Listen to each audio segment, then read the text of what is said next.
So I have a little scenario. It's not very fleshed out. It's very basic, but I have a little scenario that I concocted of what I would like to see. But Al, do you want me to go first? Do you want to go first? How do you want to do this?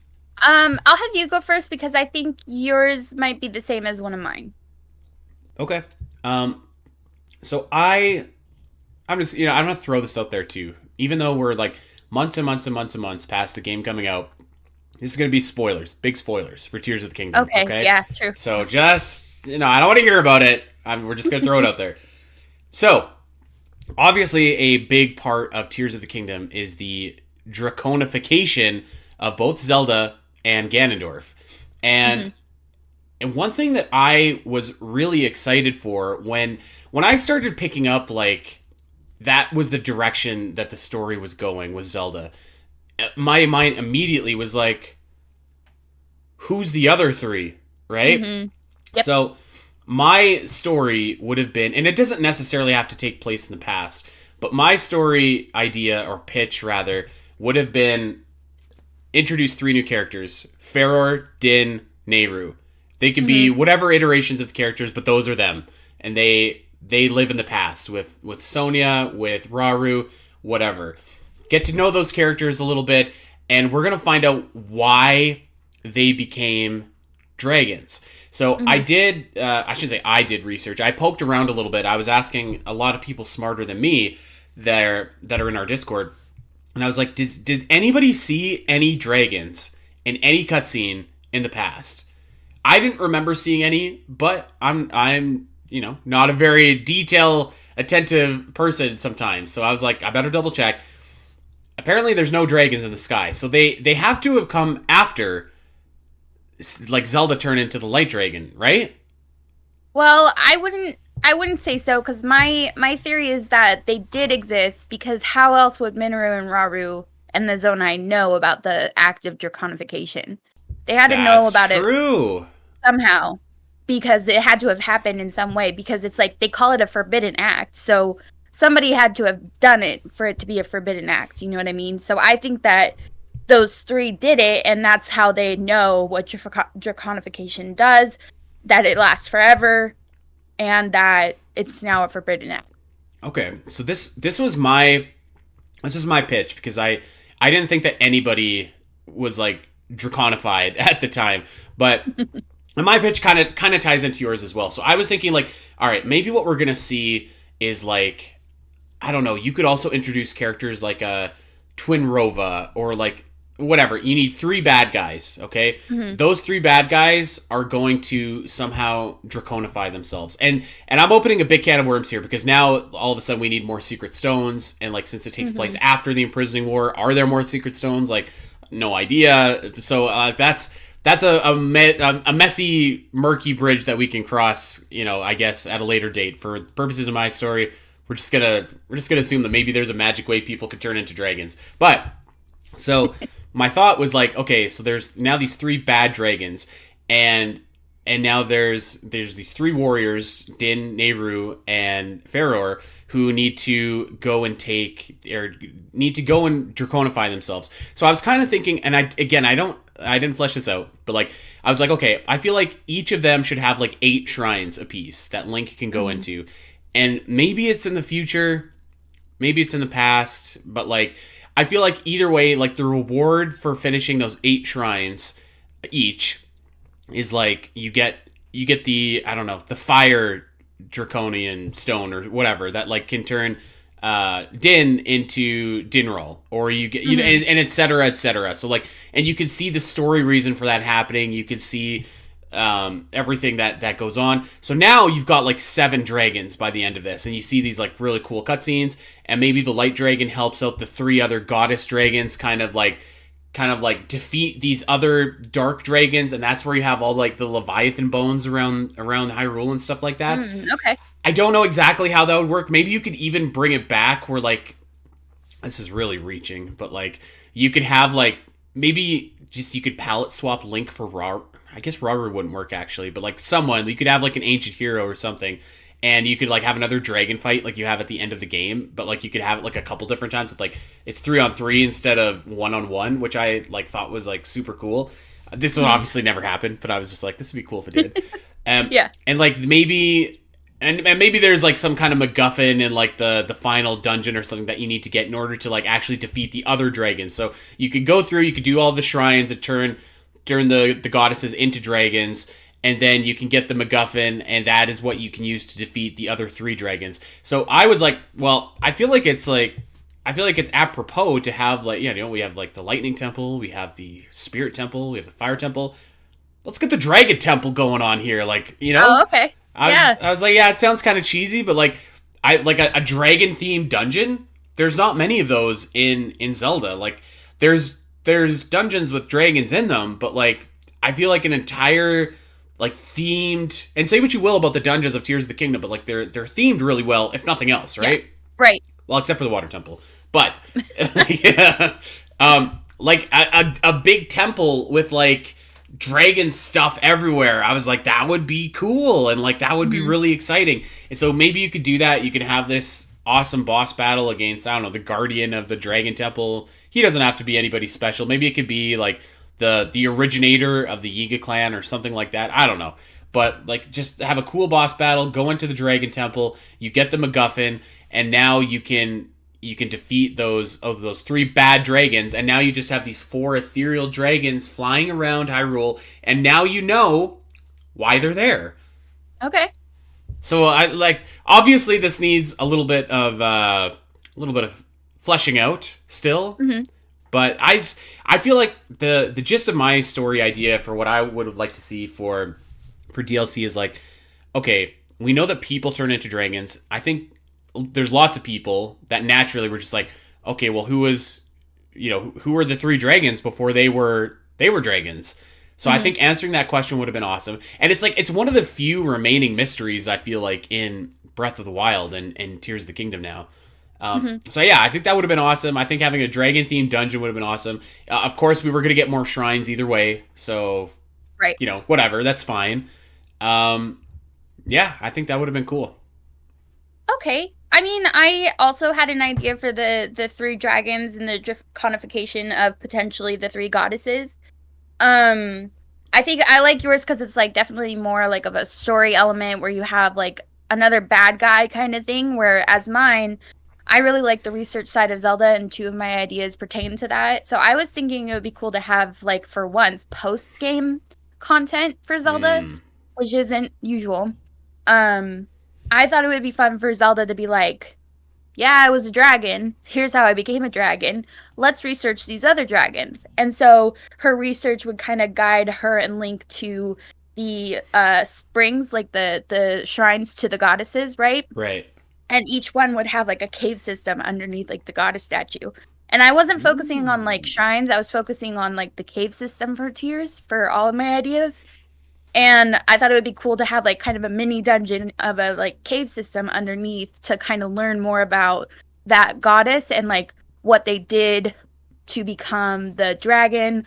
Maybe there would be more like Triforce connections because those goddesses are connected to the Triforce, and we don't get a lot of Triforce connections in Breath of the Wild or Tears. So I was just kind of looking more at like, you know how at the beginning of the game you're with Zelda and she's like, we got to research this gloom that's coming out from under the castle. It would be similar to that, but you're with Zelda, you're researching. She's like, oh my goodness, I read about this, or I remember this from when I was a dragon, or whatever, while you're exploring those like cave systems / mini dungeons underneath the springs. So yeah, that was kind of what I was thinking for the dragons. That'd be cool. That almost feels like a whole new game. That's exciting, like to think about. Yeah, I think that would be like, I think you're right. Like there's like, I was kind of focusing on the depths, but I feel like the caves would also work. I feel like you got to do something that wasn't in Breath of the Wild to like mix it up a little bit. I remember like actually underneath Lookout Landing there was the tunnel that you can go through, and there's the bad statue, whatever his name is. But you can like keep on going and going and going, and it's like this huge labyrinth of like, and you find like the knight armor, and like there's like the prison and stuff like that. I remember thinking that was one of my coolest like cave expeditions in Tears of the Kingdom. So I really like that idea actually, because I remember that like really stuck out to me as just being like really cool. I do too. I remember keep coming back to that space and like, oh my god, there's more. There's like, I didn't notice this spot. I did that like at least 3 times in that cave. Yeah. But I really liked the cave exploration in Tears, and like that's something I look forward to when I replay the game. So I would love for them to continue on. Like, I kind of feel like I am over the depths because they're so empty, and like the sky, I was really hopeful about it, but again, it wasn't that spectacular. But I really, really like the caves, so I would love to like revisit those in DLC. Yeah, I agree. All right, so dragons, I think definitely on the brain. Both of us like the dragons. You said you had some other story ideas as Yes, well. I do. All right, let's hear them. I'm excited. This one's a little less fleshed out, but it's another post-game DLC, and it's another like it's another thing where Zelda wants to research, her time in the past. And so, like, I know that she left a lot of hints for Link and a lot of important information for Link in the past that he could find in the future. Mm-hmm. But I'd love for Zelda to like want to research the Zonai more because that's what she found under the castle before she went back in time and met the Zonai. She then became a dragon and came back, all the floating stuff, and she's like, well, now I have more material to research with the Zonai. And I feel like we really only scratched the surface with the Zonai in this game, and I'd Yeah. love to know more about them. Like, were they a flourishing race, or were there really only just a couple of them? And I feel like Zelda is the key to that because she was able to live in the past with them for quite a significant amount of time throughout the whole imprisoning war. So I feel like she could be the key to be like, I remember this here. Let's go digging here. I don't know exactly what would be like the driving factor. Like, would you have shrines? Would you have caves? Would you go to the sky and find certain things? I just would love for her to kind of guide for more research into what the Zonai were and like, I don't know, helping everybody understand why there's the sky falling and all that kind of stuff. So that was another idea I had. I feel like I could see that just like the mystery of the Zonai or something like that, and you have to like maybe you have to discover like a bunch of. So I think you're right. I think that they should, if they were gonna do that, everything should be in the sky because like we don't need to explore Hyrule anymore. Maybe they could like explore like where the Zonai actually went, and Zelda's like, I don't buy that they just went up to the heavens or whatever. I can't even remember what the game says. Like the official explanation is they just like ascended. They came from the heavens, like they came down from the heavens, but we really don't know more than anything more than that. Yeah, like I feel like that would be a really engaging like story to explore. Is like what happened to the Zonai because like it seems like some of them stayed, most of them left. Like if you could find like shrines in the sky, and maybe you could go to like a dungeon in the sky once you've got all your shrines, and it's like the Zonai, I don't know, the Zonai Palace or something like that, or the Zonai Temple, and like you could fight like a almost like a Monk Mask Kashia, but a Zonai. Like I think that would be really cool, or like the Spirit of Rauru or something like that, and maybe starts testing you. Like that would be really cool. I don't know, like I mean, I guess like the only thing with that now that I'm saying it is like I don't know what the payoff is because it's not like you could go to heaven with this with the Zonai, or like maybe you find a secret Zonai city in the sky. That would be sick. Yeah. Like if you could find something even higher up than what you were finding in Tears, because and just like more sky exploration would be payoff. I don't know if you could like get something cool from it, like some specific Zonai powers. Maybe you find another tier, or not tier, but like secret stone. I keep thinking of them as the tiers, but they're not. The secret stone, and maybe Link gets his own now. That would be kind of cool, but yeah, I just kind of wish there was a little bit more oomph to the Zonai, to the sky, to anything. And I feel like, again, this would be post-game content, which we're not used to seeing in the Zelda series. So, and it would be more opportunity to just work with Zelda and play with Zelda in a way. You know what I mean? Yeah, it would be nice to see her more active and less of like a passenger in the story, I guess. Especially because, like, I mean, she spent the entire game in dragon form. As an aside, I know that they didn't do this, but like, it would be really cool if like she could just like switch at will They That'd should be work cool. that in. So I could see that like actually in the next Smash Bros game being like her next final or new final Smash is like now she's the light dragon and just like boom punching people right Yeah. in the face with it. I But love yeah, it. like I agree. Like I wanted more of the Zonai, especially because like for so many years like people were like the Zonai are in this game, the Zonai are in this game, and Yeah. I wasn't like super into it. I wasn't really buying it, and then they were, and it was like okay, like let's go. People were right. This is cool. And then like it was just so, their impact wasn't as much as I wanted it to be. hmm So Especially because the picture I had of the Zonai in my mind, because of the information we received from Breath of the Wild, was completely different than what we got. So I would just like more information because I was the barbarian set is like based on Zonai, isn't it? If I remember yeah, right, like they were like a barbarian magic user race, and now that we are looking at it's like no, they're more ethereal and like godlike from the heavens. yeah. So it's just kind of like odd that we made that jump and then we still don't really know a lot about them. I don't know. I hope that they come back. I really do. Yeah, But now like I think we're clearly moving away from this version of Hyrule. I'm not sure. I mean, other than that stupid Age of Upheaval game we theorize might happen, which it still could. I still think that's but on the table. yeah. That literally might be our last chance with the Zonai because I feel like new Hyrule, new setting, new everything. Like, are they gonna bring back the Zonai? I don't know. Maybe they will. Maybe they Maybe in won't. like 10 years in the series, but Yeah. okay, I had one other idea, and this was really based on if Tears of the Kingdom was like Breath of the Wild, but maybe a little bit better. This was kind of the same where this is going to be like the Champions Ballad, Right. story wise. And I was thinking that there would be a point like maybe you finish the regional phenomenon, and then the past sages are trying to reach out and speak to the present sages once again. You've activated all the present sages. You've gotten that dumb cutscene for the fourth time. But now they're like trying to talk to them and again, and they're like, "Hey, you could be even more powerful if you find my headpiece. You know those headpieces they were wearing in the past? Yeah. Like I feel like maybe they could have hidden them in the cave system somewhere." Hmm. And so the present sages come up to Link and are like, "Hey, I heard from my past whatever, my predecessor that if I find this helm, I could, unlock the full potential of my powers."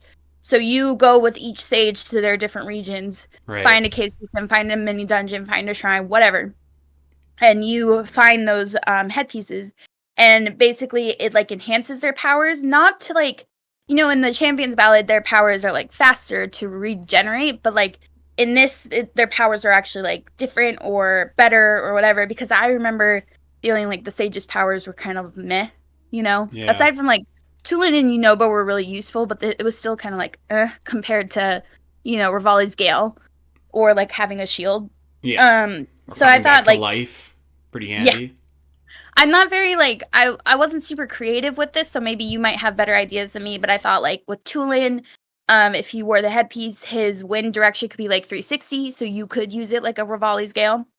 Yunobo's like explosive range could be much bigger, so like instead of you're like exploring caves and you're trying to blow up the rocks, and instead of having like only a few blow up, you have like the majority of them blow up. I think that would be super helpful.